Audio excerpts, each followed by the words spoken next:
Hello students, welcome to my channel humanities by Anshika Shukla.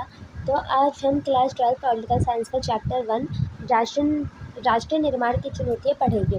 तो इसमें हम इम्पोर्टेंट क्वेश्चन आंसर करेंगे जो एग्ज़ाम्स में आते ही आते हैं। तो चलिए वीडियो को स्टार्ट करते हैं। सबसे फर्स्ट क्वेश्चन हमारा ये है, ट्रस्ट विद डेस्टिनी क्या है और इसमें चुनौतियों का जिक्र कैसे हुआ। ठीक है, अब आंसर देखते हैं। 14-15 अगस्त हमारा भारत कब आज़ाद हुआ था? 14-15 में, क्योंकि मध्य रात्रि में आज़ाद हुआ है तो मेन 15 अगस्त ही बनाते हैं, लेकिन 14-15 बताया गया है।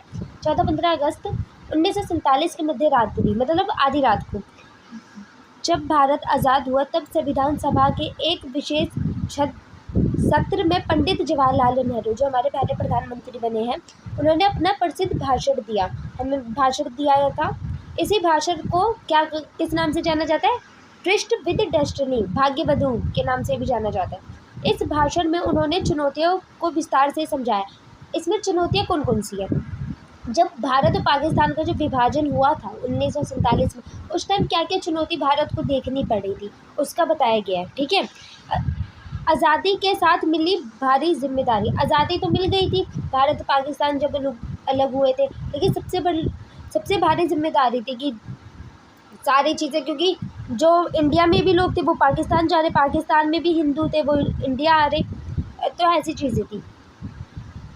नेहरू जी ने कहा कि आज़ादी मिलना सिर्फ एक उत्सव नहीं है बल्कि एक बहुत बड़ी जिम्मेदारी है। तो काफ़ी जिम्मेदारी थी, लोग यहाँ से वहाँ जा रहे थे। अब भारत की किस्मत हमारे अपने हाथों में है। हमें एक ऐसे देश का निर्माण करना है जहाँ कोई दुखी ना हो। मतलब देश कैसा होना चाहिए जहाँ पे कोई भी दुखी पर्सन ना हो, कोई भी दुखी इंसान ना हो। ठीक है, हर कोई खुश हो। गरीबी और अज्ञानता को मिटाना, गरीबी को मिटाना था क्योंकि उस टाइम पे गरीबी काफ़ी थी, इसलिए इसके आगे जो चैप्टर है उसमें पंचवर्षीय योजनाएं बताई गई है। और अज्ञानता, हर कोई ज्ञानी हो। भाषण में ये साफ था कि असली चुनौती अंग्रेज़ों के जाने के बाद शुरू हुई है। भारत में जो मेन चुनौतियाँ थी वो जब अंग्रेज चले गए तब हुई थी, क्योंकि उसी टाइम भारत और पाकिस्तान अलग हुए थे। भाषण, गरीबी, करोड़ों भारतीय गरीब थे, काफ़ी भारतीय गरीब थे। उन्हें रोटी और कपड़ा दिलाना सबसे बड़ा काम था कि हर को रोटी कपड़ा मिल सके। अज्ञानता और बीमारी, देश में शिक्षा की कमी थी।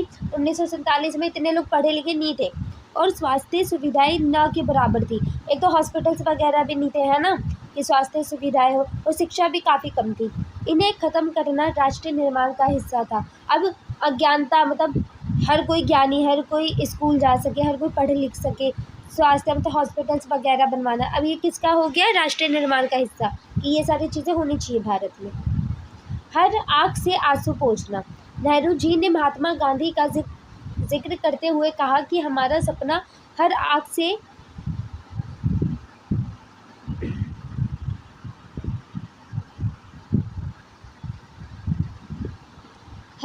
से हर आंसू पोंछना है।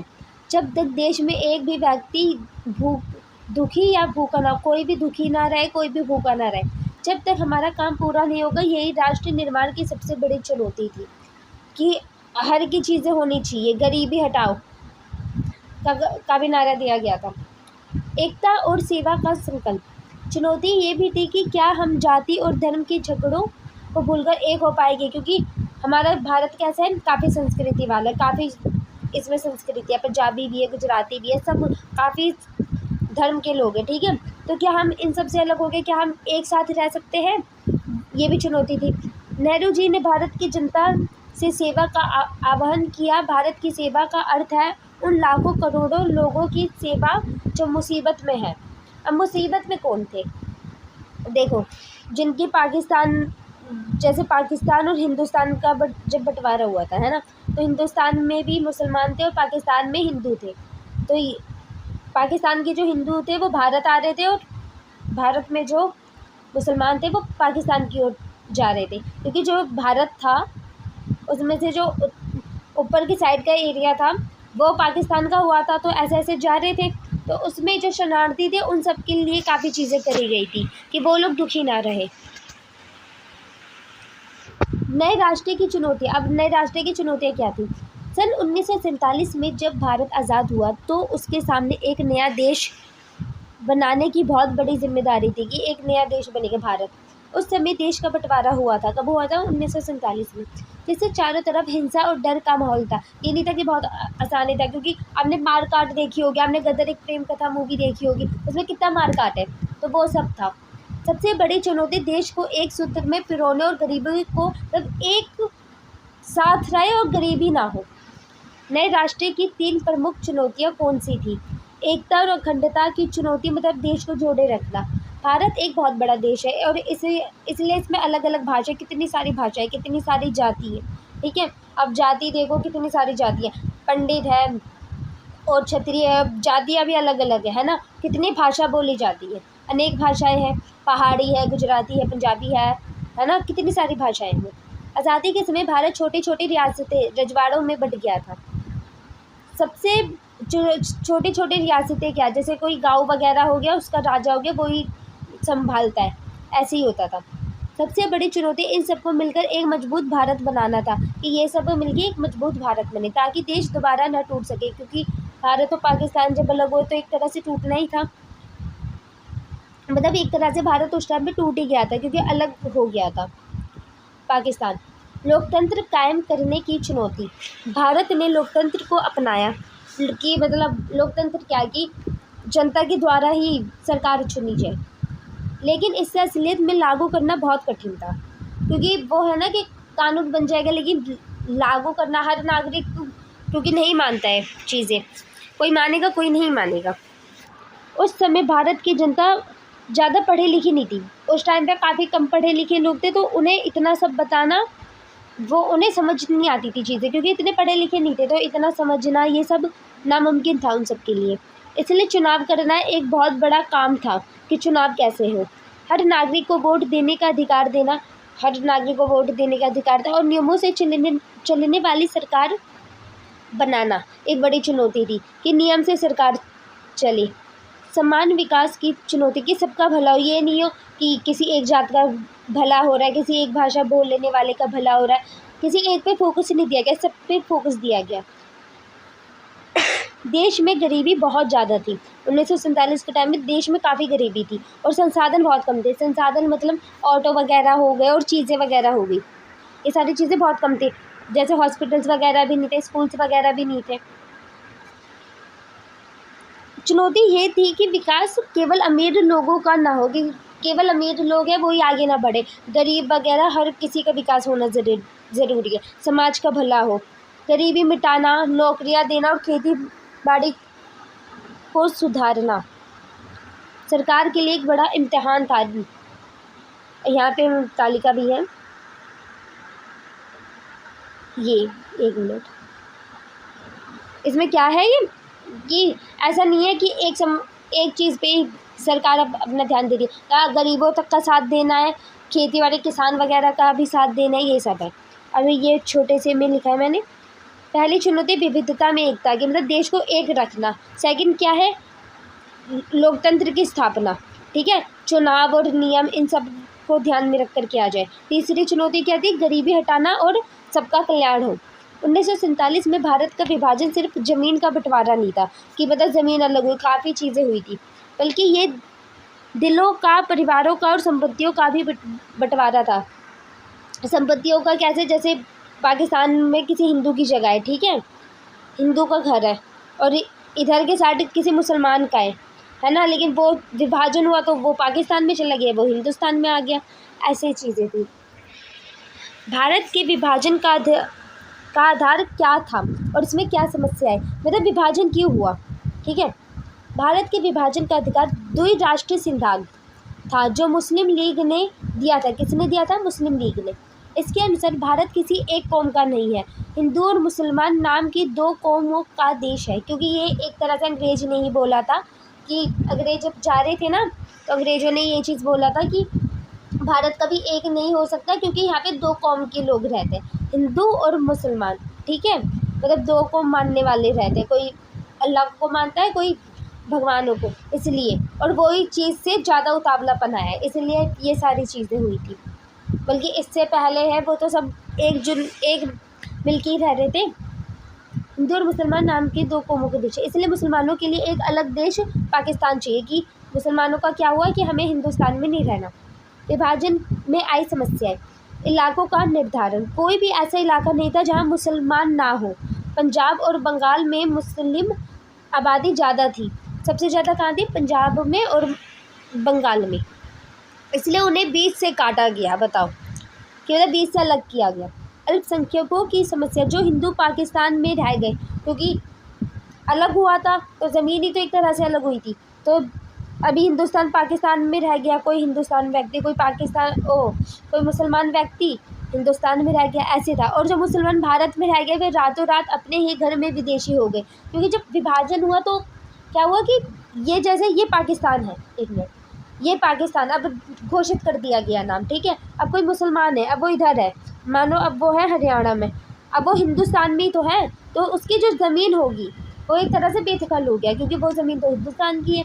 और ऐसे यहाँ पे अगर कोई हिंदू होगा, जैसे लाहौर वगैरह साइड, अब लाहौर वगैरह इन सबको बोल दिया ये पाकिस्तान है, तो उसकी वो ज़मीन बेघर हो गई। तो यही बताया गया कि रातों रात अपने घर में विदेशी बन गए। हिंसा का माहौल है। हिंसा मतलब जो पाकिस्तान में जो हिंदू थे, आपने एक प्रेम कथा मूवी देखी होगी, उसमें क्या था, जब पाकिस्तान में हिंदू थे तो मुसलमान ने हिंदू व्यक्तियों को मारा, और यहाँ पर भी ऐसे ही हुआ। हिंसा का माहौल। बंटवारे के नाम पर दोनों तरफ सांप्रदायिक दंगे हुए, धर्म के नाम पे दंगे, ठीक है। मुसलमान हिंदू के इतने दंगे होते हैं ना, वही। विभाजन के क्या परिणाम हुए? विभाजन के बहुत ही भयानक और दर्दनाक थे क्योंकि काफ़ी मारकाट हुई थी। आबादी का विभाजन। बड़े स्तर पे पलायन मतलब यहाँ से छोड़ के वहाँ जाना, वहाँ से छोड़ के यहाँ पे आना, इस टाइप का। इतिहास में आबादी का इतना बड़ा और अचानक तब्दला कभी नहीं हुआ था। लगभग 80 लाख, कितने 80 लाख लोगों को सीमा पार जाना पड़ा, मतलब 80 लाख लोग थे। कोई पाकिस्तान से हिंदुस्तान में आ रहा है, कोई हिंदुस्तान से पाकिस्तान में जा रहा है, ठीक है, ऐसे में हुआ था। हिंसा और हत्याएं। धर्म के नाम पर एक समुदाय ने लोगों ने दूसरे समुदाय के लोगों को बेरहमी से मारा, कि हिंदू ने मुसलमान को मारा, मुसलमान ने हिंदुओं को मारा। लाहौर, अमृतसर और कोलकाता जैसे शहर सांप्रदायिक जोन बन गए कि यहाँ पे काफ़ी ज़्यादा चीज़ें हुई थी। महिलाओं और बच्चों पर अत्याचार। हज़ारों महिलाओं को अपहरण मतलब किडनैप कर लिया गया था, उन्हें ज़बरदस्त शादी करनी पड़ी और अपना धर्म बदलना पड़ा। ये सारी चीज़ें काफ़ी हुई थी।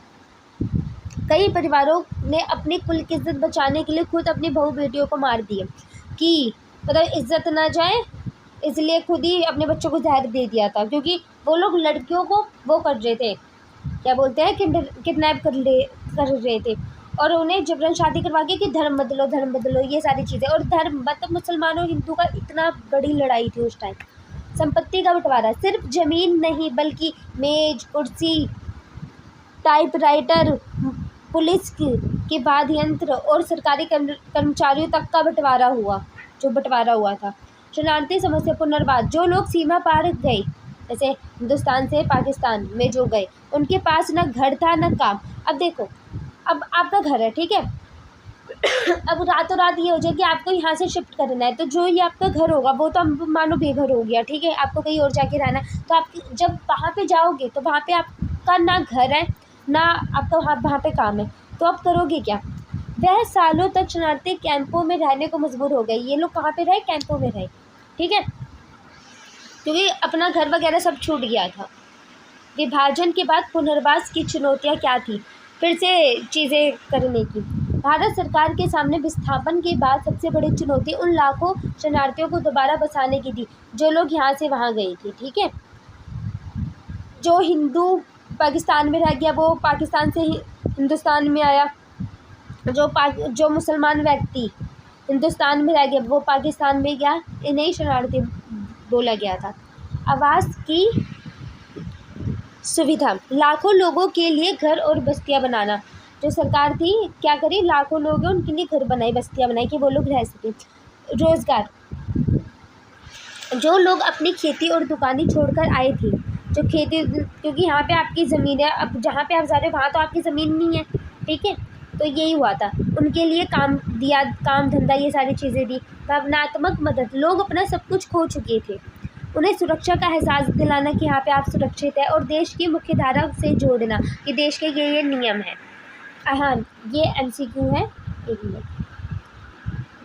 विभाजन के समय कौन से दो प्रांत का बंटवारा हुआ, यह MCQ में आता है, पंजाब और बंगाल। ठीक है। सीमांत गांधी किसे कहा जाता है, क्या वे विभाजन के पक्ष में थे जो विभाजन हुआ भारत और पाकिस्तान का? खान अब्दुल गफ्फार खान को सीमांत गांधी कहा जाता है, और वे द्विराष्ट्र सिद्धांत मतलब भारत और पाकिस्तान जो हुआ था और विभाजन जो था उसके कट्टर खिलाफ थे कि ये सारी चीज़ें नहीं होनी चाहिए।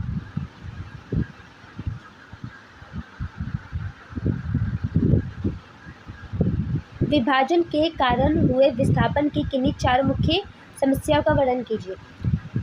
अब हम इसका विस्थापन का देखते हैं। 1947 के विभाजन के बाद विस्थापन, एक जगह से दूसरी जगह जाना, एक तरह से की समस्या बहुत दर्दनाक थी, क्योंकि उस टाइम पे जो व्यक्ति थे वो अपना घर बार सब छोड़ के जा रहे थे। आकस्मिक पलायन, लोगों को अचानक अपना घर बार ज़मीन जायदाद छोड़कर सीमा पार जाना पड़ा, और उनके पास उधर के साइड कुछ था भी नहीं, उनके पास तैयारी का कोई समय नहीं था, क्योंकि रातों रात ये सारी चीज़ें हुई थी भारत और पाकिस्तान का, तो टाइम था ही नहीं। शरणार्थी शिविरों का जीवन गलत बोल दिया।